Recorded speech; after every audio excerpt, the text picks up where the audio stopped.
Good morning भैयावान, कैसे हैं?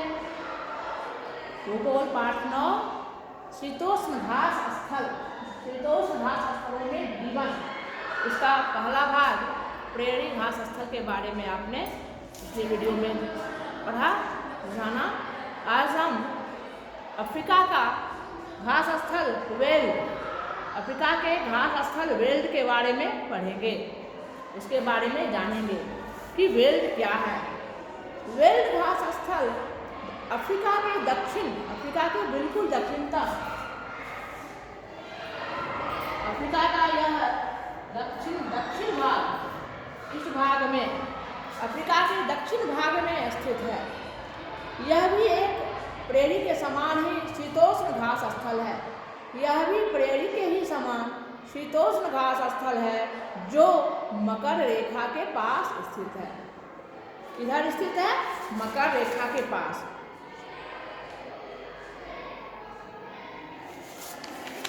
ये घास स्थल ऊंचे पठारों पर स्थित हैं और इनकी ऊंचाई 600 मीटर से लेकर 1100 मीटर तक है।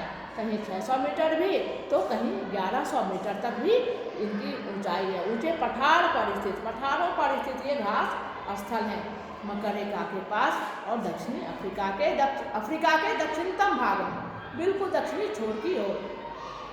यह पूर्व में ड्रैकेसबर्ग पर्वत और पश्चिम में कालाहारी रेगिस्तान, पूरब में ड्रैक्सबर्ग, पूरब में इसका ड्रैक्सबर्ग पर्वत, पूरब में क्या है?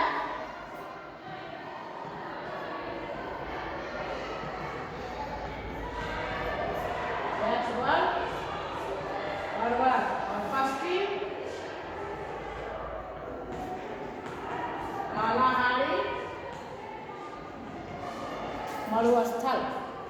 पूर्व में ड्रैक्सबर्ग पर्वत और पश्चिम में कालाहारी रेगिस्तान से यह घिरा हुआ है। वेल्ड किधर से? पूर्व में ड्रैक्सबर्ग पर्वत और पश्चिम में कालाहारी मरुस्थल से घिरा हुआ है। दक्षिण अफ्रीका का अधिकांश भाग आप जानते हैं वह पठारी है, और पठारी है तो उसका ढलान क्या है? पूरब से इन पठारों का जो ढलान है पूरब से पश्चिम की ओर, पूरब से इनका ढलान पश्चिम की ओर, ऐसा ढलान है। इन पठारों का ढलान पूरब से पश्चिम की ओर है। उत्तरी पूर्वी पठार जो हैं, उत्तरी पूर्वी पठार, ये उत्तर, ये कौन सा दिशा का? उत्तर, और ये है पूर्व, यानी उत्तर पूर्वी के पठार जो हैं, ये भाग के उत्तरी पूर्वी पठार जिनकी ऊंचाई लगभग 1600 मीटर है, उच्च वेल्ड के नाम से जाना जाता है। यानी यह घास का मैदान क्या कहलाएगा?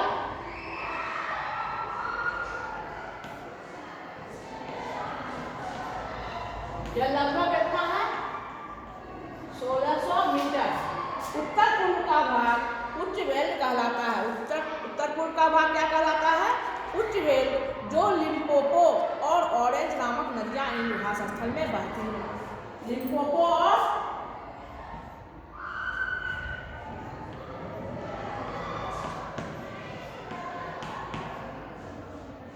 और ऑरेंज नदियां,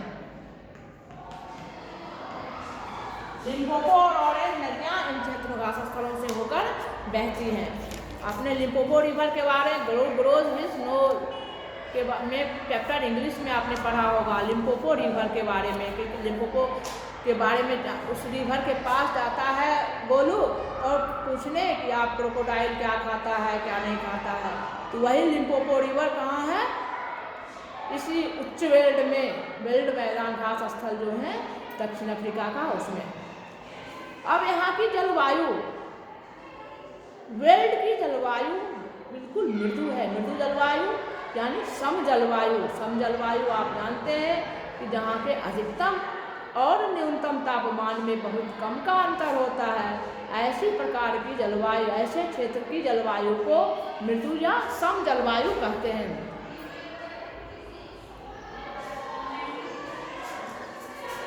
तो जलवायु कैसी है?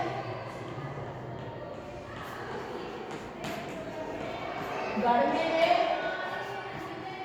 20 डिग्री सेल्सियस और जाड़े में 5 यानी गर्मी में भी 20 से अधिक नहीं बढ़ा और जाड़े के दिनों में भी 5 से नीचे नहीं घटा। तो इसलिए अधिकतम और न्यूनतम तापमान के बीच में बहुत का अंतर होने के कारण न तो अत्यधिक ठंड और न गर्मी में अत्यधिक गर्म है। इसलिए इस प्रकार की जलवायु यानी वेल्स क्षेत्र की जलवायु मृदु जलवायु कही जाती है। जुलाई का महीना यहाँ सर्वाधिक ठंडा महीना होता है। वह दक्षिणी गोलार्ध में, जब भी मकर रेखा में है दक्षिणी गोलार्ध में। जुलाई के महीना का महीना हमारे यहाँ यानी उत्तरी गोलार्ध में गर्मी का दिन होता है, लेकिन उसी समय जो हमारे ठीक विपरीत दक्षिण गोलार्ध में ठीक विपरीत दिन होते हैं। इस क्षेत्र में 50 सेंटीमीटर से 100 सेंटीमीटर के बीच वार्षिक वर्षा क्या होगी?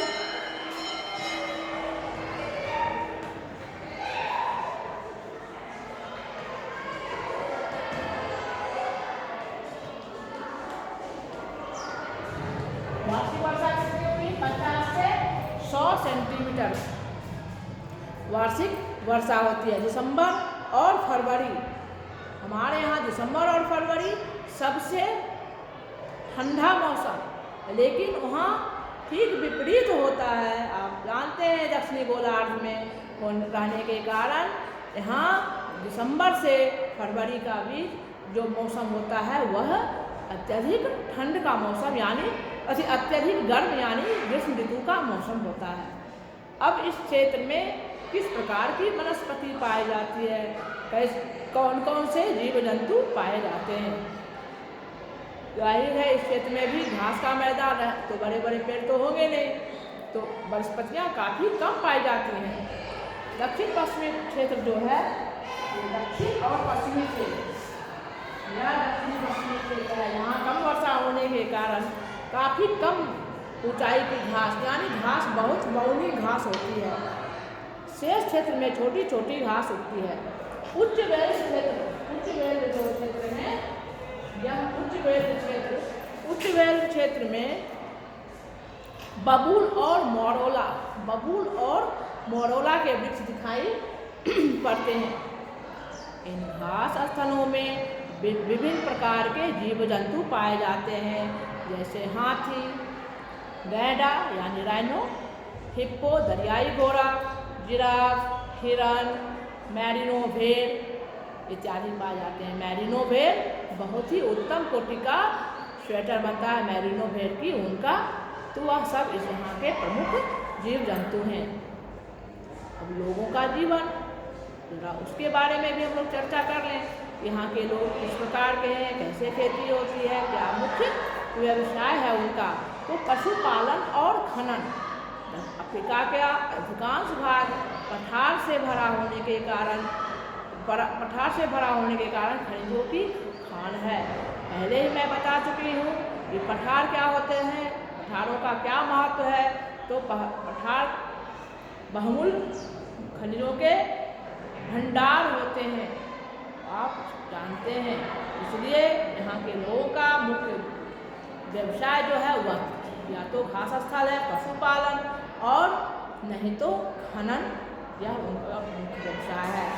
खानाबदोश की तरह पशुचारण करते हुए इधर उधर भटकने के बजाय लोग एक जगह रुककर व्यापारिक दृष्टि से, व्यवसाय की दृष्टि से पशुपालन करने लगे। जिस तरह आपने प्रेरी क्षेत्र में देखा घास के मैदान है, तो उनमें बड़े बड़े फार्म हाउस हैं जो रैंच कहलाते हैं। उत्तर अमेरिका का बड़ा बड़ा मवेशी फार्म जो हुआ, जो डेयरी के लिए या पशुओं के पालन के पशु के अन्य वस्तु उत्पाद के उपयोग प्राप्ति के लिए बनाए जाते हैं, रैंच कहलाते हैं। इसी तरह इन घास स्थलों में रहने वाले लोग भी इधर उधर खानाबदोश की तरह भटकने की बजाय एक जगह रुककर एक जगह ही पशुपालन करके अपने व्यवसाय को वैसा ही व्यवसाय अपनाए हुए हैं। यहाँ ग्रामवासियों का सबसे मूल्यवान संपत्ति क्या है? पशु है। यहाँ के मुख्य फसलों में मक्का, गेहूँ, गन्ना और कपास। पठारी क्षेत्र है, पठारी क्षेत्र यानी काली मिट्टी है, काली मिट्टी है तभी तो कपास की खेती होती है। यहाँ का मुख्य फसल क्या हो गया? मक्का गेहूँ और मक्का दोनों घास स्थल में पाए गए। मक्का प्रेरी क्षेत्र में भी और मक्का वेल्ड क्षेत्र में भी। यानी मक्का, गेहूँ, कपास और गन्ना यानी शुगर केन, शुगर यहाँ की प्रमुख फसल है। भेड़ पालन इसलिए किया जाता है, मांस से ज़्यादा भेड़ों का पालन उनसे ऊन प्राप्त करने के लिए किया जाता है और ऊनी वस्त्र उद्योग यहाँ काफ़ी विकसित है। भेड़ काफ़ी पाले जाते हैं। सर्वोत्तम किस्म की मैरिनो भेड़ जो है यह भी यहाँ पाई जाती है। डेयरी उद्योग भी इस क्षेत्र में काफ़ी विकसित है। इन क्षेत्रों में डेयरी उद्योग भी काफ़ी विकसित है और इसके साथ ही पशुओं से जो डेयरी उद्योग व्यवसाय में जो लगे हैं लोग मक्खन, पनीर, दही, दूध इत्यादि प्राप्त करते हैं। खनिजों में लोहा, कोयला, सोना, मैंगनीज और हीरो के विशाल भंडार हैं। जिस क्षेत्र में लोहा और कोयला उपलब्ध है वहाँ लोहा और इस्पात उद्योग उन क्षेत्र में काफ़ी विकसित है। जोहान्सबर्ग सोना का भंडार तथा किम्बरले जो है वह हीरे की खान के लिए प्रसिद्ध है। जोहान्सबर्ग सोने की खान।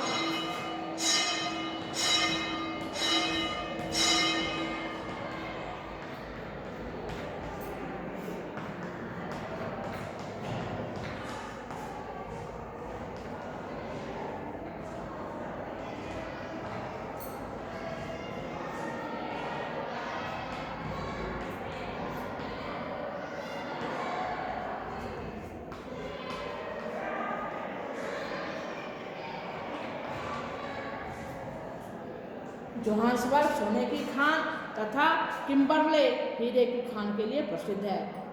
यूरोपीय उपनिवेश यानी देखले अपना देश भी इंग्लैंड का उपनिवेश बन के रहा, तो यूरोपीय उपनिवेशवाद होने के बाद इस क्षेत्र में खनन क्रियाकलाप काफ़ी विकसित हुआ। नहीं तो लोग अनजान बने थे, पशुपालन इत्यादि कृषि ही किया करते थे। उनके आने से उपनिवेशवाद के बाद यहाँ लोगों ने खनन भी काफ़ी विकसित हुआ इस क्षेत्र में और इस क्षेत्र भी काफ़ी विकास किया है। तो आज आप इसको फिर से किताब को भी फिर से पढ़ेंगे, वीडियो को भी देखेंगे और अंदर से कम 50 क्वेश्चन दोनों प्रेरी क्षेत्र और वेल्ड क्षेत्र से आप अवश्य बनाएंगे। प्रश्नोत्तर आप लिखेंगे। अगर कोई समस्या होगी तो आप फिर हमसे पूछेंगे। धन्यवाद।